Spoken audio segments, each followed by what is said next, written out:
Hi friends, Mangaluru special ಬಲ್ಯಾರ್ ಸುಕ್ಕ, ಕಡಲೆ ಬಲ್ಯಾರ್ ಸುಕ್ಕ ಅಂತೇಳಿ special ಇದೆ. ಅದನ್ನು ರೆಡಿ ಮಾಡಿದ್ದೀನಿ. ಮಸಾಲೆ ಉಡುಪಿ ಸ್ಟೈಲಲ್ಲಿ ಮಾಡಿದ್ದೀನಿ. ಮಂಗಳೂರು ಸ್ಪೆಷಲ್ ಆದರೆ ಉಡುಪಿ ಸ್ಟೈಲಲ್ಲಿ ಮಾಡಿದ್ದೀನಿ. ನೋಡ್ಕೊಳ್ಳಿ ವಿಡಿಯೋದಲ್ಲಿ ಸ್ಪೆಷಲ್ ಏನೇನೇ ಹೇಗೆ ಮಾಡಿದ್ದೀನಿ. ಕಡಲೆ ಬಲ್ಯಾರ್ ಮೀನು ಅದನ್ನು ಸಣ್ಣ ಸಣ್ಣ ಹೆಚ್ಕೊಂಡು ಕಡಲೆಯನ್ನು ಫಸ್ಟ್ ಬೇಯಿಸ್ಕೊಂಡು ಮಸಾಲೆ ಮಾಡಿ ಅದಕ್ಕೊಂದು ಒಳ್ಳೆ ಸುಕ್ಕ ಥರ ಮಾಡಿದ್ದೀನಿ. ಟೇಸ್ಟ್ ಇದೆ. ರೈಸಿಗೆಲ್ಲ ತಿನ್ನೋದು ನನಗಂತೂ ತುಂಬ ಇಷ್ಟ ಆಯಿತು. ಚೆನ್ನಾಗಿದೆ, ಸೂಪರ್. ಫಸ್ಟ್ ಟೈಮ್ ಪ್ರಯತ್ನ ನಂದು. ವೀಡಿಯೋ ನೋಡ್ಕೊಂಡೇ ಮಾಡಿದ್ದೀನಿ, ಆದರೂ ಇಷ್ಟ ಆಯಿತು. ನೋಡೋಣ, ಇನ್ನೊಮ್ಮೆ ಮಾಡ್ತೀನಿ. ಹಾಗಾಗಿ ವೀಡಿಯೋ ಮಾಡಿ ಹಾಕಿದ್ದೀನಿ.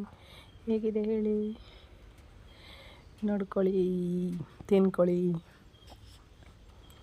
ಸ್ಪೆಷಲ್ ಕಡಲೆ ಬಲ್ಯಾರ್ ಸುಕ್ಕ ರೆಡಿ ಟು ಈಟ್.